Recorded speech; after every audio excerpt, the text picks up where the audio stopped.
noite, meus amigos. Estamos aqui de volta. Como sempre, começamos invocando a Santíssima Virgem Maria, o Santo Padre Pio de Pietrelcina, para que roguem a Deus que nenhuma injustiça se cometa nesse programa. Queria lembrar a vocês que na quarta-feira, dia 24 de setembro, haverá mais uma aula do Seminário de Filosofia na Realizações, em São Paulo, Rua França Pinto, 498, Vila Mariana.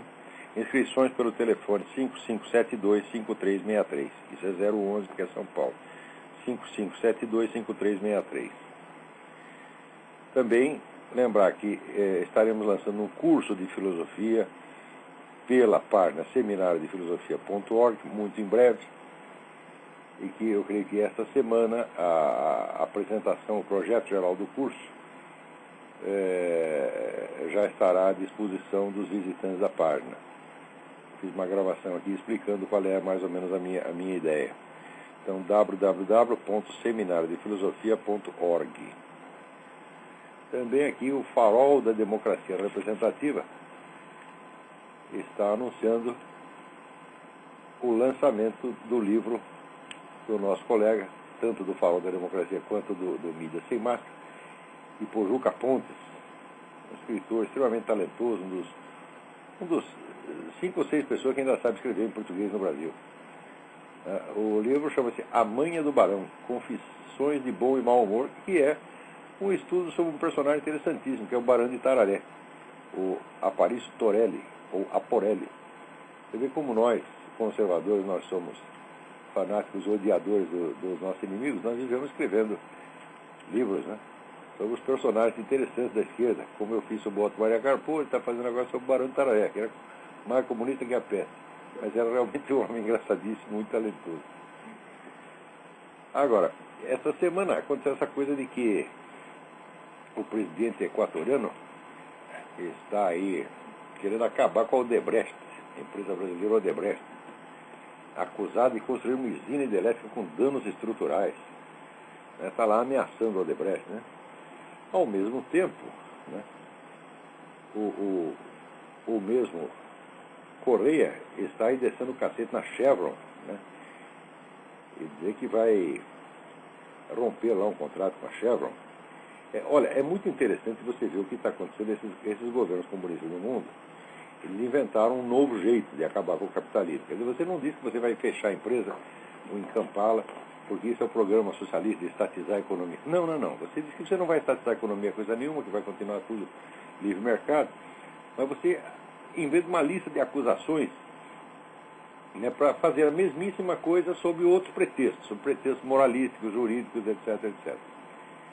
Então, tudo aquilo de que o governo... Aliás, tem na página eCrisis, né, ecrisis.com, feito pelo nosso amigo Alec Boyd, um artigo muito interessante sobre o caso da Chevron. Dê uma olhada lá, ecrisis.com ou .org? Ah, meu Deus do céu. Bom, mas se não for .com, é .org. Vocês procurem. eCrisis. Né? O Alec Boyd é um venezuelano que falou tanto mal do Chaves que teve que ir morar na Inglaterra. Agora parece estar na Espanha. Então tem uma matéria interessante sobre a Chevron, e o caso da Chevron é muito parecido com o da Odebrecht. E tem lá um comentário assinado por um senhor chamado Pedro Camargo, que eu não tenho a menor ideia de quem seja, que diz: olha, a Chevron não fez nada disso de que ela é acusada, como a Odebrecht também não, né? Mas olha aqui, no entanto, a Chevron, Texaco, é culpada de muitas coisas, né? A Chevron é culpada de ignorância e de estar propositadamente despreparada, né, em face desses ataques vindo desses, né, comunista, corrupto, ladrão, etc., que ocupam esses governos, né, e depois ficar acusando os outros daquilo mesmo que eles fazem. Olha, no tempo da CPI, 1993, eu trabalhava na Odebrecht, né, e a minha função lá era acompanhar a CPI e fazer um relatório, explicar o que está acontecendo. Eu sei que a minha casa tinha um quarto lá que era só documento da CPI, o quarto todinho cheio de documento da CPI. E o documento da CPI tinha as atas, tinha os noticiários do jornal, tinha tudo. E os caras, na época, acusaram a Odebrecht de tudo que você pode imaginar. A Odebrecht era, né, era como Henry Miller, quando trabalhava na Oeste, ele chamava de Companhia Chupadora Cosmodemoníaca. Então a Odebrecht virou Companhia Chupadora Cosmodemoníaca, né? E acusavam de tudo. E eu estava lá estudando negócio, eu sabia que aquilo tudo era mentira, até o último detalhe, né? E a Odebrecht ali que embarata tonta sem saber o que fazer, um despreparo total para lidar com essa gente, né? E, inclusive, evidentemente, dando dinheiro para o PT, via candidato para o PT, né? Pedia dinheiro, eu estou fazendo campanha, preciso de dinheiro, Odebrecht, toma lá o dinheiro. O sujeito saía de lá e ia falar mal do Odebrecht. Mas sempre a mesma coisa. Acusaram o Odebrecht de desviar dinheiro da construção de várias construções de aeroportos. A Odebrecht jamais construiu um aeroporto na vida. Né? E isso é um negócio horroroso. Então, estão fazendo agora a mesma coisa. E eu lembro que o Zé Dirceu, na época, ele dizia, não, esse negócio das empreiteiras é o Estado dentro do Estado. Olha, quando o comunista acusa você de alguma coisa, é porque ele já está fazendo a mesma 1000 vezes pior. Mas assim, preventivo. Quer dizer, camuflar preventivo é já antecipadamente você acusar o negro do que você já está planejando fazer ou do que você já está fazendo. Né? E agora está lá o senhor Rafael Correa fazendo a mesma coisa com a Chevron e a Odebrecht.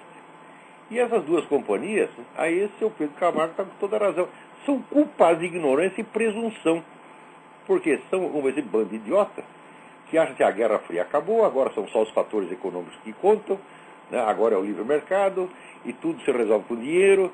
Vocês são um bando de cretino, quando vocês se ferram, a culpa é de vocês mesmos.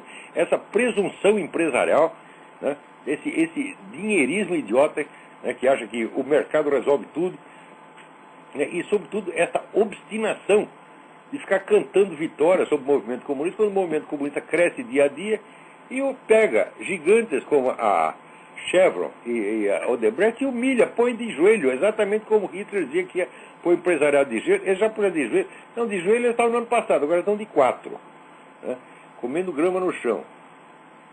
Então, olha, vocês não são culpados de nada que esses caras do acusam, mas vocês são culpados de cumplicidade com seus próprios inimigos. Para outro negócio interessante que me enviou aqui é que saiu até no jornal inglês, o Guardian, está aparecendo um monte de Obamas no Brasil. Né? O Brasil é o país mais obamaníaco do universo. Todo mundo lá é a favor do Obama. Os caras da direita são a favor do Obama, meu Deus do céu. E é um bando de ignorantes. Tem um artigo do Ali Kamel, né, dizendo, olha, estive lá na Convenção Democrática, fiquei muito bem impressionado, porque lá as pessoas rezam o Pai Nosso antes de fazer a convenção. Aqui no Brasil eles não ligam para isso. Eu digo, olha, Camel, vê se acorda. Os caras rezam o Pai Nosso lá na convenção. Depois chega no Congresso, eles votam lei proibindo de rezar em público, porra. Esses mesmos caras. O sujeito vai lá, pastor protestante, vai lá, reza, no dia seguinte ele está lá no Congresso, né, fazendo lei que retira monumentos que tem escrito os 10 mandamentos, proíbe o negro de entrar com Bíblia na escola, você está entendendo? Pune, né, o capelão das Forças Armadas. Você é capelão protestante, judeu ou católico, você reza lá, cita um pedaço da Bíblia, da Torá, pronto, tá na rua. Né? Na escola, então, se você entra com a Bíblia embaixo do braço, o aluno entra com a Bíblia embaixo do braço, é expulso. São esses mesmos que você ficou tão comovido lá. Mas a ignorância dos jornalistas brasileiros, não estou falando dos piores, daqueles vagabundinhos da Folha de São Paulo, estou falando dos melhores.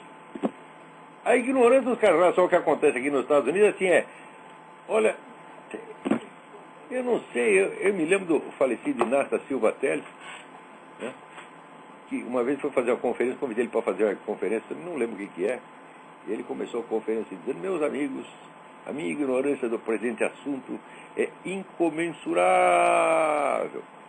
Evidentemente era um exagero dele, era um homem modestíssimo, cultíssimo, um dos grandes estudiosos que o Brasil já teve. Mas a ignorância desses camaradas, e aí também sobre os Estados Unidos, a ignorância dos correspondentes americanos. Por exemplo, tem um cidadão, né, correspondente do Estadão, não vou nem dizer o nome, né, aquele cara que fez a lista de 10 vice-presidenciáveis, né, não tinha a Sarah Palin. Fui eu o único jornalista brasileiro que avisou, falou, olha, eu avisei neste programa, vocês devem lembrar, Vocês são todos testemunhas. Eu falei, mais provável é a Sarah Palin, com 2 semanas de antecedência. O único jornalista no Brasil. Olha, eu sou o jornalista mais bem informado, um dos jornalistas mais lidos e o mais mal pago da mídia brasileira. Né? Agora, essa semana aí, né, até aparece lá aquela besta quadrada, aquele Arnaldo Jabbour, mas dá vontade de bater, tem que bater num sujeito desse, porra. Ô Arnaldo Jabbour, se eu encontrar você, eu vou dar um pontapé no meio do seu cu. Você me desculpe, com toda delicadeza, porque o que você tem falado naquele seu programinha é um negócio assim. Ele disse essa semana que as mulheres republicanas, elas são más, profundamente más, e elas são tão más que elas ficam feias. Bonita, o Arnaldo Jabbour, bonita era a Madeleine Albright, né? Essa que você gostava, né? Então, elas ficam más porque elas ficam feias porque elas são más. E elas, sobretudo, elas odeiam judeus. Eu digo, ai meu saco. Você passa assim um dia aqui nos Estados Unidos, você só vai ouvir uma coisa. Diz, olha, esse negócio de neocon republicano, isso é conspiração sionista, porque só tem judeu no negócio, tá entendendo? Agora você diz que eles odeiam judeus. Eu digo, você nunca leu nenhum jornal, nada, você não lê nada. Né? Da onde você tira essas coisas? Tá cheirando coca, rapaz? Agora, pagam rios de dinheiro pro idiota ir lá e dizer essas coisas. Como é que pode? Né? Quer dizer, você quer falar mal dos caras? Bom, então, pelo menos dizer com algum fundamento, né? Alguma coisa aqui. Então os caras, porque está cheio de judeu na cúpula republicana, os caras dizem que é conspiração sionista. Claro que não é. Tá certo? Se fosse, os Estados Unidos não estavam agora forçando o coitado de Israel a engolir aquela porcaria de Estado palestino. Que aqui outro dia teve uma manifestação de estudantes judeus protestando contra o governo americano e contra o governo israelense, por aceitar essa empulhação desse Estado palestino, né? E forçar lá os caras a ceder parte do território, né, duramente conquistado. Um país que é do tamanho, desculpa, eu sou que desculpa, mas aquele é do tamanho de uma titica de galinha, tá entendendo? Né? E tem ali 18 milhões de judeus. Não dá a população da cidade de São Paulo. Tem que somar todos os judeus no mundo, 18 milhões. Do outro lado são 50 países com 1/4 da população terrestre, né, ocupando uma área imensa. E os caras ainda ficam dizendo que Israel é imperialista e que toma território deles. Puta vida! Quer dizer, é a raposa reclamando da galinha, porra. Né? Agora, então aqui os estudantes, né, em geral os estudantes fazem besteira, mas dessa vez estavam com toda a razão. Só os estudantes protestaram. O resto, a cúpula lá republicana, que todo mundo diz que é conspiração sionista, está lá entregando o Estado palestino, o próprio governo israelense entregando território para o Estado palestino. Então, bom, motivo, você quer falar mal da cúpula republicana, você pergunta para mim, Arnaldo Jabbour, eu sei o que falar deles, tá certo? Você não sabe nada. Você é um chutador, um palhaço, um bufão, você tá entendendo? Você, em primeiro lugar, é ignorante. Eu te conheço, você é desses caras que não olham na cara da gente quando fala. Só olha para si mesmo, porque se acha lindo. Tá entendendo? Então, não dá para pensar, rapaz. A pessoa me perguntar o que eu acho do que o Arnaldo Jabbour disse. Eu digo, eu não acho coisa nenhuma, porque o que ele diz não pode ser julgado do ponto de vista da realidade, tá entendendo? Porque não pertence a essa categoria. Né? Pertence à categoria da sedução, de você falar as coisas que você acha que as pessoas, né, vão achar que você é um bom menino. É isso que faz. É exibição diária de bom mocismo, né? Tem açúcar nesse café aqui? Pô, peraí. Minha mulher me deu um café aqui, mas não sei se tem açúcar. Não tem açúcar, é tão horroroso. Então, o que eu posso achar do Arnaldo Jabbour? Não tem que achar nada, tá entendendo? Se encontrar na rua, assim, preliminarmente, preventivamente, manda tomar no cu. Tá? E não discuta mais nada, vai discutir. Como é que eu sou um estudioso, sou um homem sério, como é que eu posso discutir com um cretino desse, porra? Que é só exibição, você tá entendendo? Aquela coisa bem brasileira, histriônica, é só exibição. Aquele fingimento de uma cultura que não tem. Né?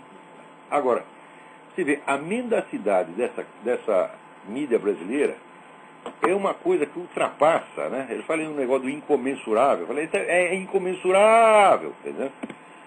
Olha aqui, a Folha de São Paulo, saiu uma notícia, né? foi divulgado no mundo inteiro, de um cidadão chamado Morton Sobel, que foi cúmplice do casal Rosenberg, naquele caso da espionagem atômica, né?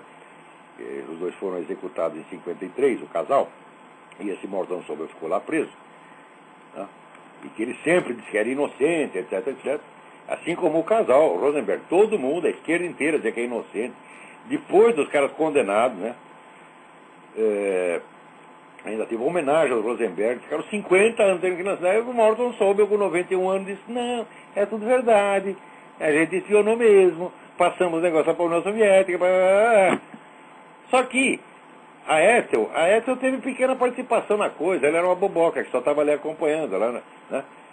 O que a Folha noticia? Confirmada espionar? Não noticia. Ethel Rosenberg era inocente. Ou seja, prestem bem atenção, o sujeito confessou o seu próprio crime. Aí ele fala com autoridade absoluta e isso, portanto, é líquido e certo. Se ele confessou o crime, é porque ele fez o crime mesmo. O que ele disse sobre a Ethel Rosenberg é a opinião que ele tem sobre um terceiro. É incerta. Onde está a notícia? Quer dizer, na técnica do jornalismo, quando você lê um texto, é você pegar o que é a notícia, a essência da notícia, e o que é o negócio periférico. Ele confessar o crime, depois de ter negado durante meio século, ele confessar, desmentindo toda a esquerda mundial, isso é notícia. Agora, a participação maior ou menor da Ethel Rosenberg, no caso, é um detalhe, né? Então, na antena tinha a técnica do jornalismo, tinha lead e sublead. Lead era o primeiro parágrafo, que era de 5 linhas. Tinha um sublead que era de 3. Isso foi implantado no Brasil pelo Alberto Dines lá no Jornal do Brasil, virou padrão naquela época. Depois dissolveu, mas ainda continua como referência para o jornalista. Qual é o lead? Morton Sobel confessa que ele e Júlio Rosenberg, de fato, entregaram o segredo atômico para a União Soviética. Sublead. Na mesma ocasião, Sobel disse que a participação da Ethel Rosenberg foi mínima. O que não quer dizer que foi inocente. Daí a Folha dá a notícia. Ethel Rosenberg era inocente. Ô, Otávio Frias, puta merda, você não consegue parar de mentir, não dá para parar um único dia, porra. A Folha de São Paulo, assim, se diariamente você for corrigir erros e mentiras da Folha de São Paulo, você tem que escrever uma enciclopédia diária. Praticamente qualquer notícia que tenha alguma relevância política que sai na Folha tem uma distorção, tem uma sacanagem, tem um viés, tem uma manipulação. Esses camaradas acham que eles têm o direito de moldar, né, o panorama do mundo. O público só pode ver o que eles querem. Do resto, eles tampam. Agora que veio a carta do Daniel Scherer, a carta é muito boa e muito interessante. Dá vontade até... Olha, eu vou ler uns pedaços aqui. Prezado Olavo, acabo de ler as reflexões autobiográficas de Eric Voegelin e gostaria... É gozado aqui, os pessoal... Você fala Eric Voegelin, ninguém sabe o que você está falando. Diz, quem? Who? Né? Daí você escreve, diz, Eric Voegelin. Né? Então, você não pode falar o nome certo, tem que falar errado. Né? Então, Eric Voegelin, e gostaria, se possível, de lhe fazer uma pergunta a respeito. Antes de tudo, agradeço-lhe a recomendação.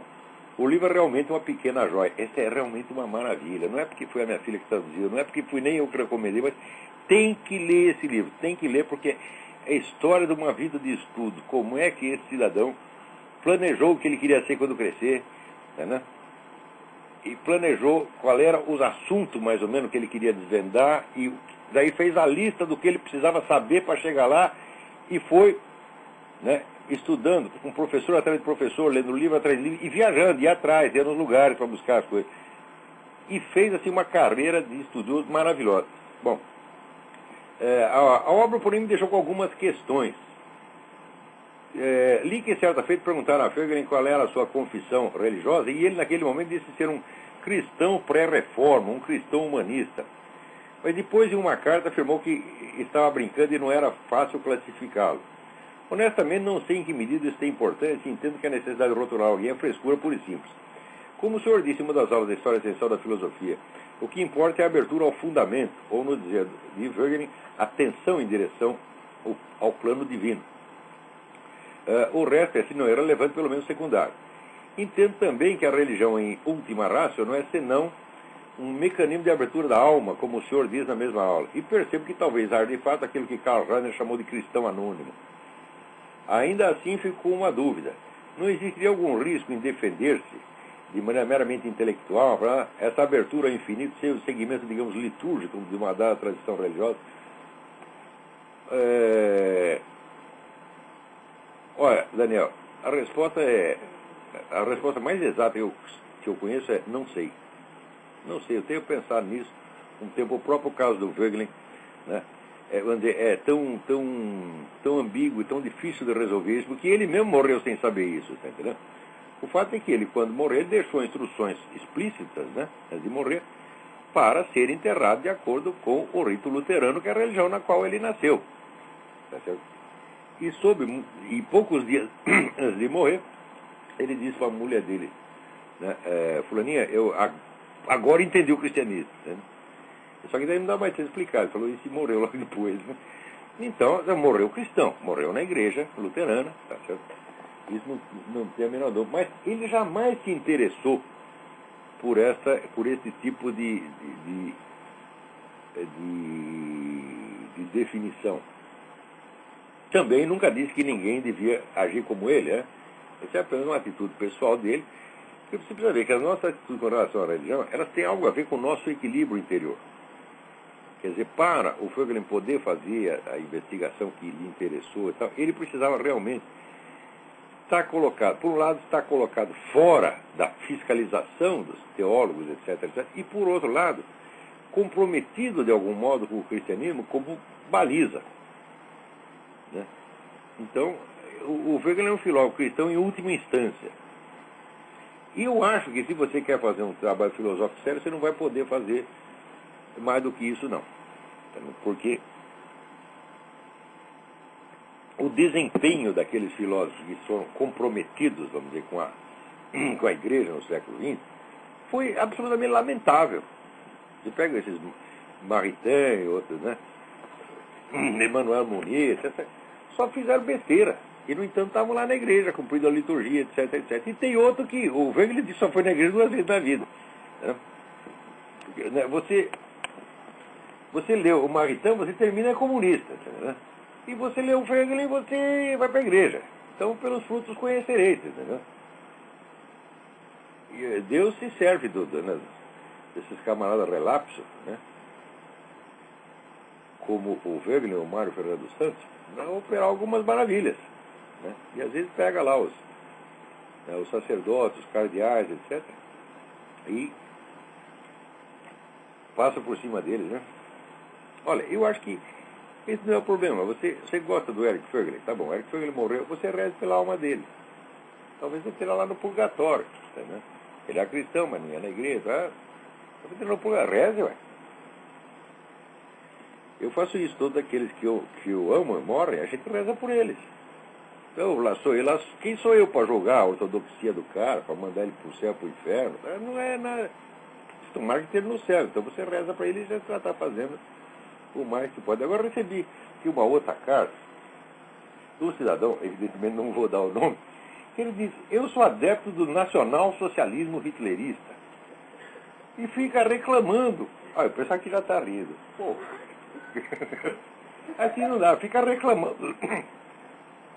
Né, dos meus artigos. Ele tem um trecho que eu disse assim: Hitler confessava em privado não acreditar nem um pouco na discursiva racista que usava para infundir nos alemães um sentimento de ódio travestido de amor à justiça.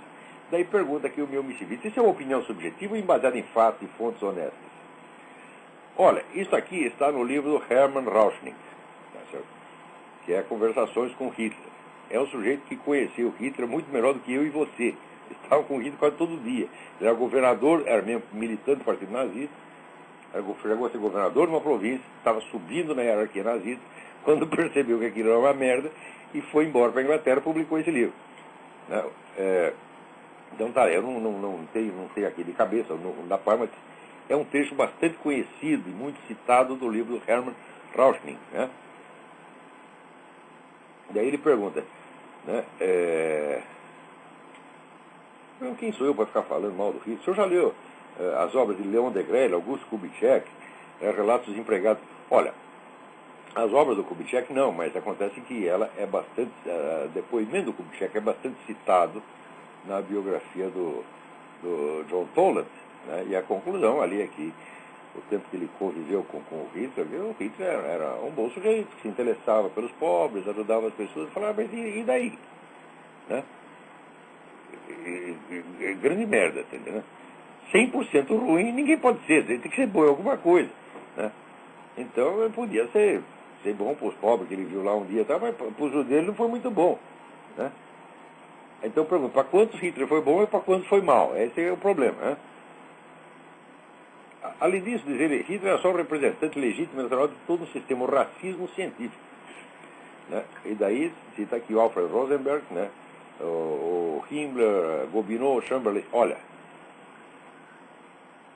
eu não li o livro do Leon Degrelle, mas eu li o Alfred Rosenberg, eu li o Chamberlain, eu li o Gobineau. Gobineau chega a ser uma inteligência notável, e o Chamberlain até certo ponto, mas no fim das contas eram mentes tão confusas. É claro que se você pegasse Gobineau e Chamberlain e dissesse, olha, daqui a pouco vai ver o sujeito aí, vai ler os seus livros, vai ter que tirar a conclusão que ele tem que matar metade da Europa. Os caras iam ficar horrorizados.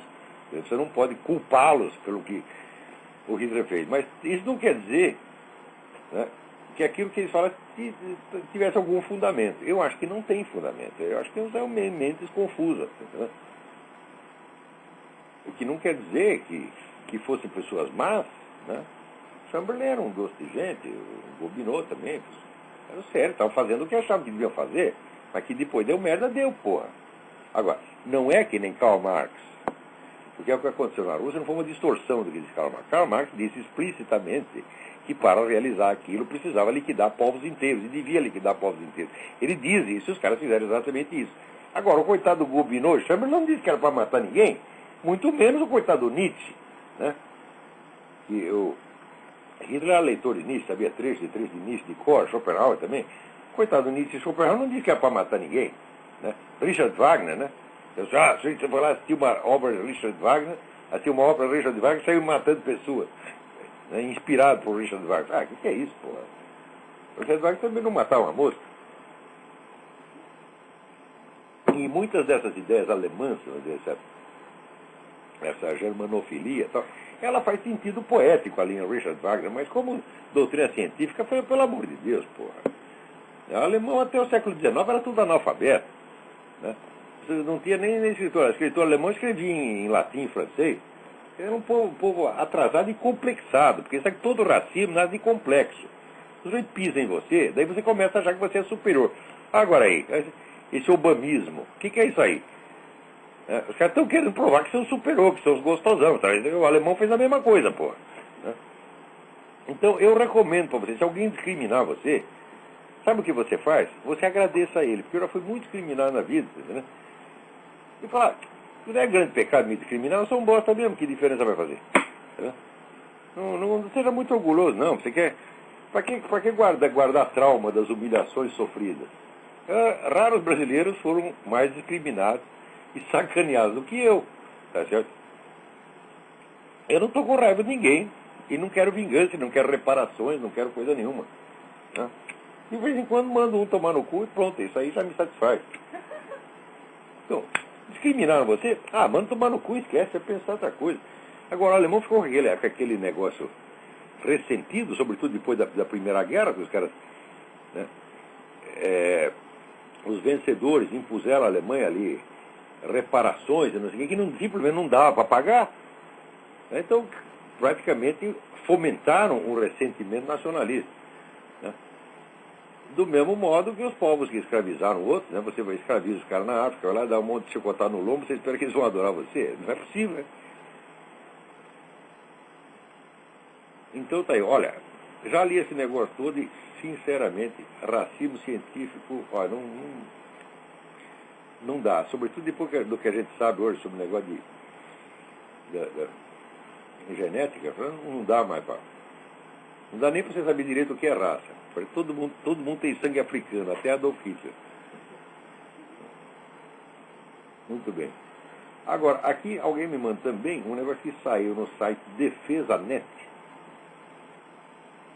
né? Um artigo, assinatura André Luiz Volosin. As leis favorecem o crime organizado e terrorismo. E ele dá aqui uma série de links de casos em que a lei de fato está favorecendo, né? Mas não é só a lei, não. Aí você tem todo um esquema político de proteção às Farc, que todo mundo já sabe disso. Eu acho que é gozado que não. O país que chega, a quantidade de homicídios que o nosso chegou, não tem nenhum problema. É maior do que o problema da segurança física do brasileiro.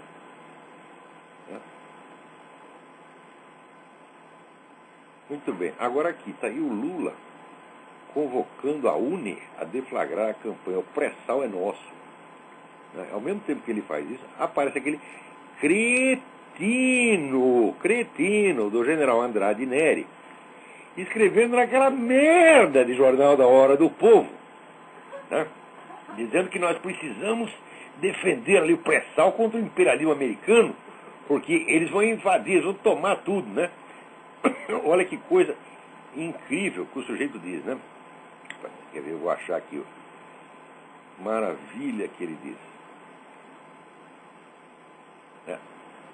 Ele diz, para o general, é sintomático que logo após o anúncio das novas jazidas de petróleo, a Força Naval norte-americana tenha reativado sua quarta frota, que inclui um porta-aviões nuclear destinado ao sul do Atlântico.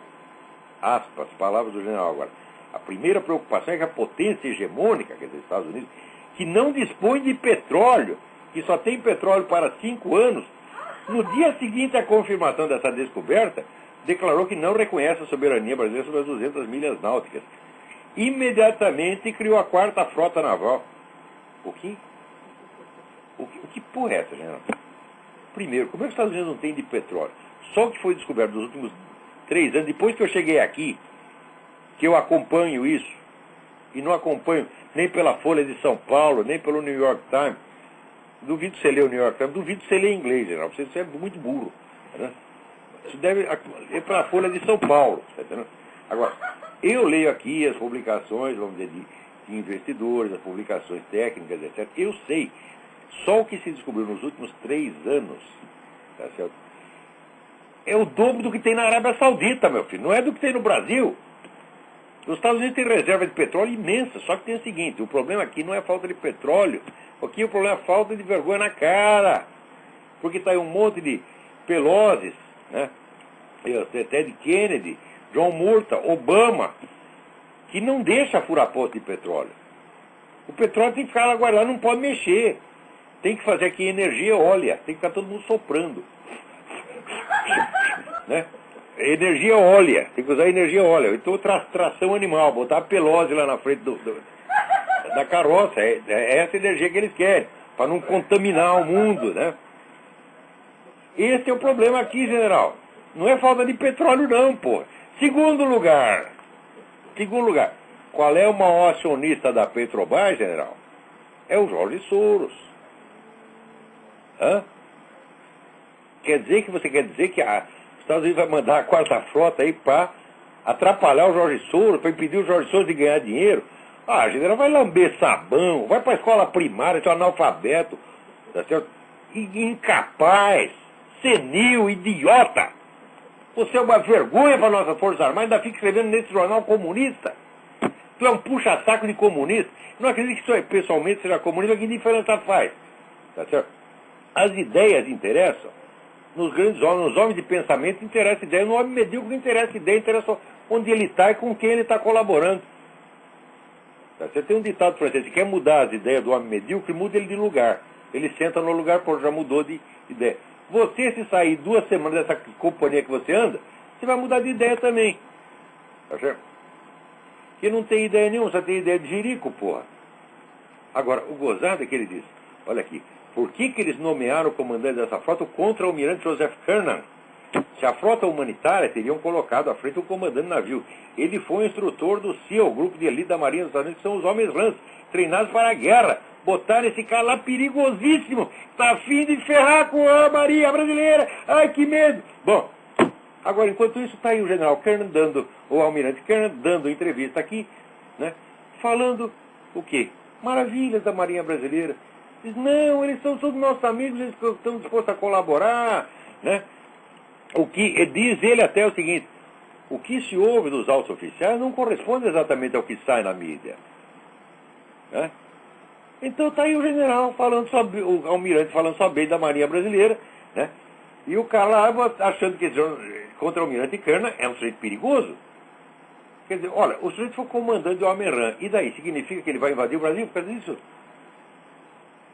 Porra, como é que chega a general uma besta? General, tu não tem capacidade de ser sargento. Eu não contrataria você para ser gerente de posto de gasolina.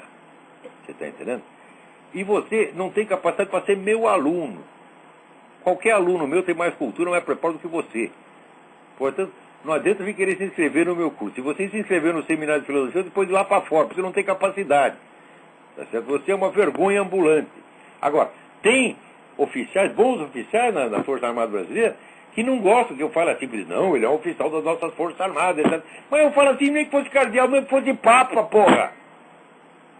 Você não pode superpor, você não pode privilegiar o corporativismo, a amizade, o espírito de grupo, a verdade mais óbvia.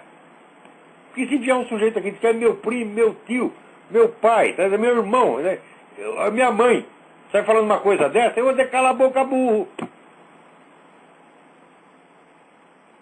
Agora, vou ter que... Como é que se pode respeitar um sujeito? Olha, na mesma semana, né, em que está lá o general falando, está aqui o general Kernan, né, dizendo, aqui, comandante da Marinha desmente a ameaça dos bombardeiros russos, dizendo que não tem nenhum problema os bombardeiros russos estarem na Venezuela, porque eles não estão armados. Diz, primeiro, não tem nenhum problema. Segundo, nós temos a total colaboração da Marinha Brasileira. Mas o que é isso? Então esse generalzinho, né, tá aí, ele quer ser desinformante, ele quer, né, ser agente de influência, criar uma guerra entre Brasil e Estados Unidos. General, até para fazer isso, você cresce e apareça, rapaz. Você pode ter capacidade para criar uma intriga num cortiço, num galinheiro.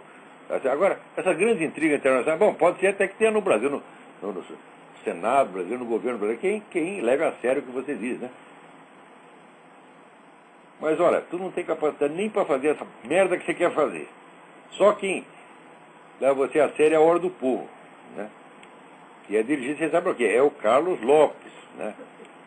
Aquele sujeito que leu meu artigo, ficou lá com problemas anorretais e imediatamente se apaixonou pela minha pessoa. Passou a me chamar de Olavinho. Olha só. Eu vou chamar ele de Carlinhos? Mas o que é isso, porra? Ô, meu amigo, eu sou um pai de família, eu também. Vê se dá o respeito. Para com isso, porra. Ai. Agora, aqui, um cidadão aqui, peraí, o nome dele é... Denis. Aqui, Carlos Olavo, sou leitor do seu artigo do Júlio Severo, considerado amigo meu. Estou escrevendo sobre seu artigo, checando biografias sobre alguns pontos divulgados na biografia do Obama. Sou cidadão norte-americano, já pretendo votar em McCain. Blá, blá, blá. Não é que eu duvido da veracidade das informações citadas, mas eu gostaria de passar essa informação adiante para outras pessoas e aprendi muita coisa que vi na internet, só me senti seguro fazer isso quando posso citar fontes confiáveis. Bom, Denis, é o seguinte, eu vou mandar para você, pessoalmente, uma versão do artigo, que está o texto do artigo e está as fontes de cada detalhe.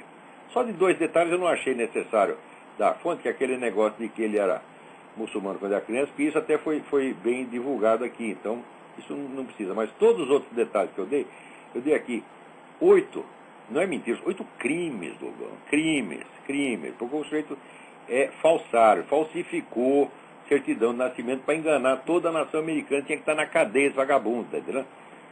Então eu dou aqui todas as fontes. Não dá para eu dar aqui porque são aqueles endereços de internet quilométricos que eu vou mandar para você pessoalmente, né? E vou botar na minha página o artigo com as fontes. Agora, cá entre nós, deixa eu explicar um negócio aqui para você. No jornalismo, você escreve artigo, o jornal hoje, ele é diagramado, a página é desenhada antes, e você tem que escrever o artigo exatamente, né, no tamanho certo. O meu artigo no JB tem que ter entre 3.900 e 4.000 sinais, quer dizer, letras e espaços somados. Ó, é letra por letra que é somada, Denis, é a situação. Não pode passar uma palavra, uma letra, um ponto. Tá? Então, dentro desses passicos, né, eu tenho que fazer o quê? Tenho que desmentir a mídia esquerdista inteira e ainda dar as fontes? Mas como é possível isso? Em primeiro lugar, artigos opinativos, eles não têm que dar fonte de coisa nenhuma, porque artigo opinativo é um comentário baseado no que está noticiado nas páginas noticiosas. Então tem que ter as páginas noticiosas que dão as fontes e ter o comentário que comenta. Agora, se as páginas noticiosas não cumprem o seu dever e não dão a notícia certa, é impossível no meu espaço ao mesmo tempo comentar, desmentir, dar a notícia certa e dar todas as fontes. E as pessoas vivem me exigindo isso. Vocês estão me exigindo uma impossibilidade física. Por exemplo, a lista de fontes que eu fiz aqui ficou do tamanho do artigo, meu filho. Então a próxima vez, olha, hoje não tem artigo, só tem um monte de endereço de internet. É isso que vai acabar acontecendo se eu for decidir dar todas as fontes possíveis. Então o que eu faço? Eu geralmente escrevo aqueles artigos sem citar as fontes, mas acabo citando em algum outro lugar, ou nesse programa, ou em matérias independentes que eu publico no próprio site, ou acaba circulando a fonte de alguma maneira. Né? Então está lá um monte de fontes.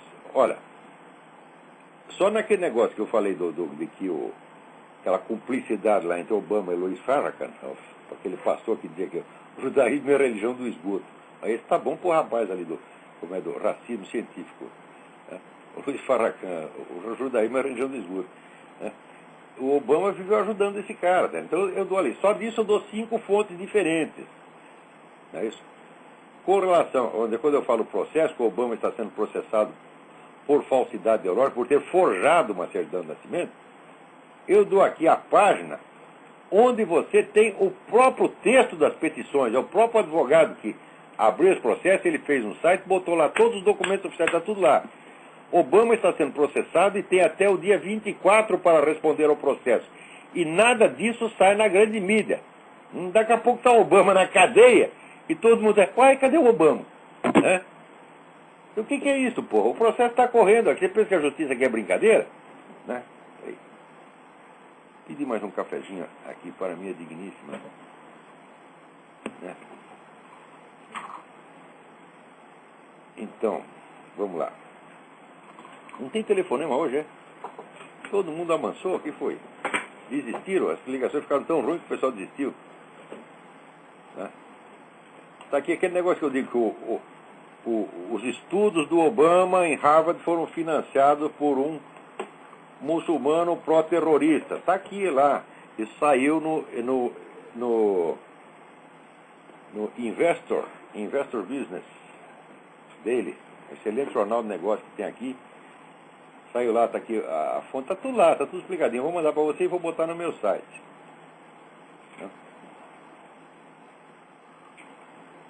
Vamos lá. Ah, agora aqui, peraí. Tem aqui. O José Santini, que foi aluno do Carlos Vargas e do meu filho, o Luiz Gonzaga de Carvalho Neto, vulgo, Gugu, né, está fazendo um trabalho sobre tempo e eternidade. Ele me mostra aqui a bibliografia que ele está usando e pede mais alguns títulos. Eu não tenho que acrescentar muita coisa não, Santini, mas uma coisa que você tem que ler é a tetralogia do Louis Lavelle, que se chama De Lettres, de l'acte, Le temps de l'éternité et de l'âme humaine. Né? São os 4 primeiros livros, a obra principal do Louis Lavelle, que depois ele reduziu num livrinho chamado A Presença Total, A Presença Total, que é um livro maravilhoso, só que o resumo ficou muito mais difícil do que o livro inteiro. Então melhor você ter paciência e ler o livro inteiro, porque lá a Presença Total ficou um pouco compacto demais. Não dá para fazer esse trabalho sem ler o Louis Lavelle. Né? Peraí, agora tem alguém aí na linha. Quem é? Alô? Alô? Alô?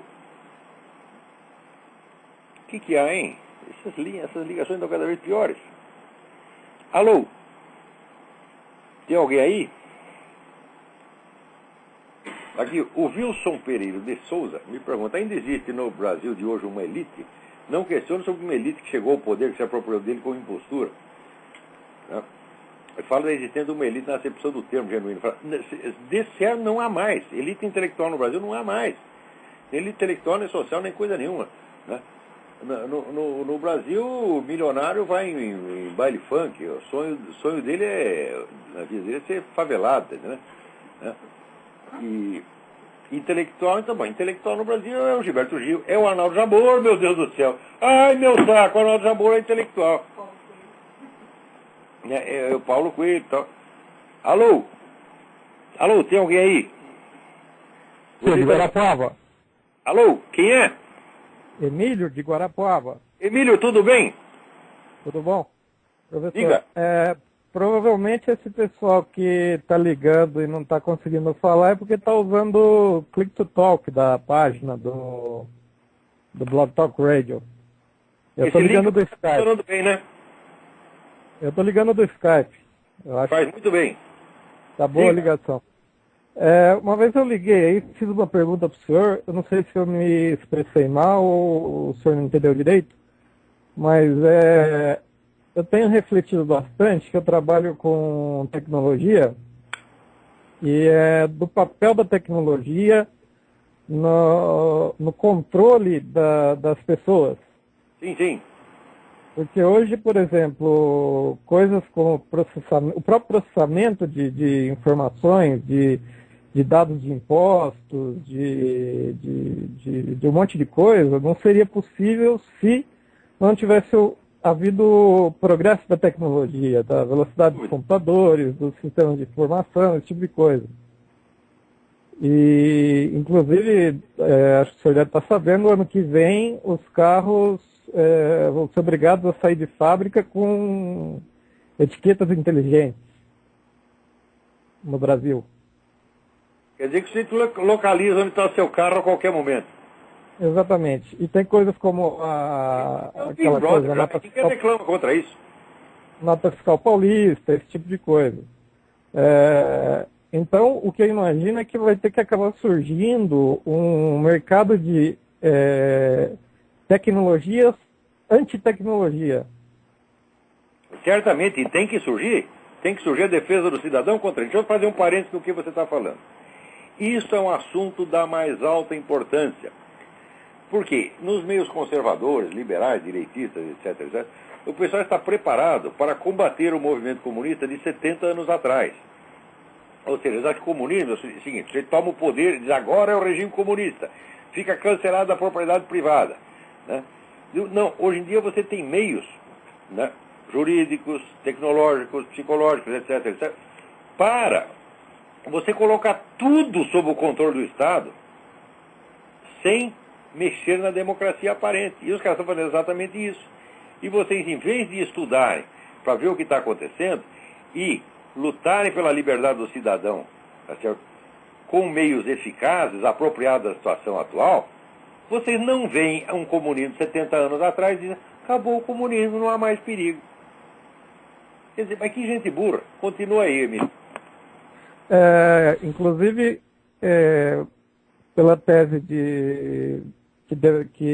que Mises tem, né, de que Ludwig von Mises usa para desbancar o socialismo, de que é preciso ter acesso às informações e ao regime de preços para ter acesso às informações, para alocação de recursos, e que o socialismo não permite. Com o avanço da tecnologia, isso passa a ser possível, porque determinadas empresas acabam concentrando informações. É possível o controle total, não só da economia, mas da economia, da educação, da moral privada, de tudo. Os caras têm meios tecnológicos para isso. E o pessoal conservador, em vez de se atualizar e lutar contra isso, eles veem o inimigo extinto, o inimigo de 50 anos atrás, vê que aqui não existe mais, então não tem mais problema nenhum. Ao contrário, eles até gostam disso. Porque todos esses meios tecnológicos novos, eles ativam a economia de alguma maneira, ativam a indústria, então os caras estão enchendo o bolso de dinheiro. E os capitalistas, conservadores, estão ajudando os socialistas a escravizar o povo. eu trabalho com tecnologia e basicamente o que eu vejo é que meios de controle que são normalmente comprados por governos e por grandes empresas são coisas que dão dinheiro. Certamente.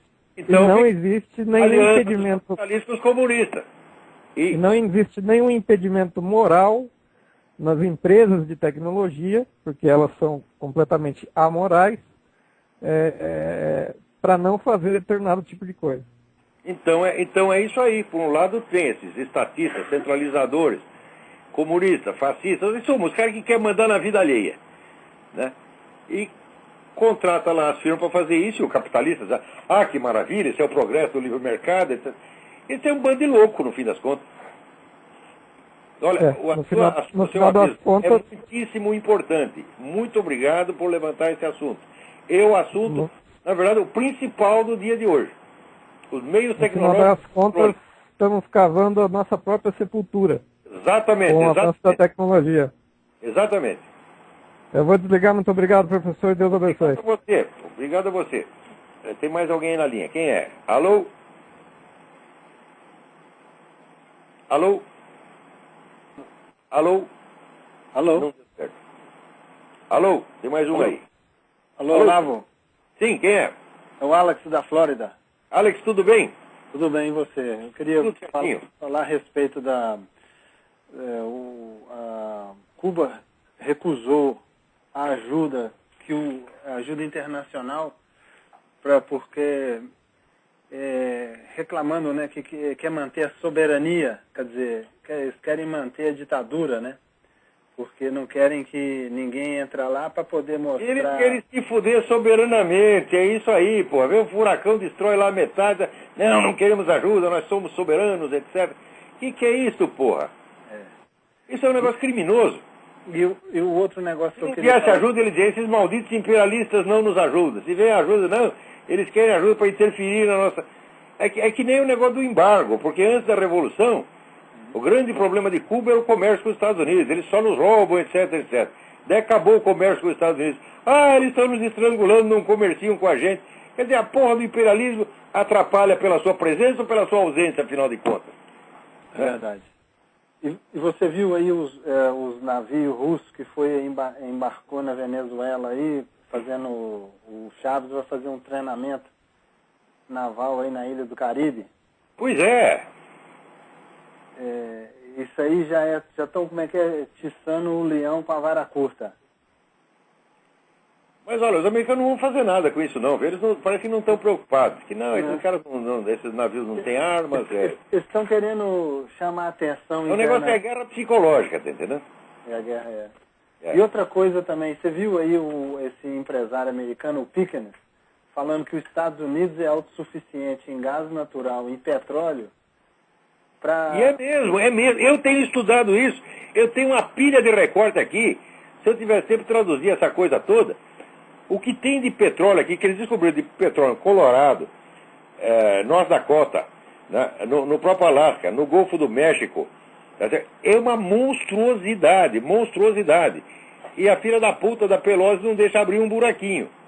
Só o petróleo que tem no Golfo do México, o gás natural que tem aqui na costa da Flórida, na costa oeste da Flórida, e o gás que tem e o petróleo que tem no Alasca é suficiente para manter, é maior do que o do Brasil e da Arábia Saudita juntos, assim, umas 10 vezes. Estão vendo aí, ô general Andrade Nery, tu não ouve nada, porque tu é surdo, cego, só não é mudo. Que coisa terrível, hein? Então é isso aí. Obrigado, Alex. Um abraço. Obrigado, Alex. Olha, se os Estados Unidos não tivesse petróleo, por que é proibido de furar poço de petróleo? Hein? Né? Quer dizer, para os Estados Unidos ficar sem petróleo, para a gasolina chegar a $5 o galão, precisa um monte de Pelosi, né? Sentando nos buraquinhos, né? E não deixando, né? Sair petróleo. Agora, o general Andrade Nery acredita que não tem petróleo aqui. Quem tem petróleo é o Brasil. Rapaz, isso é uma maravilha. Junta vocês e o Hugo Chávez.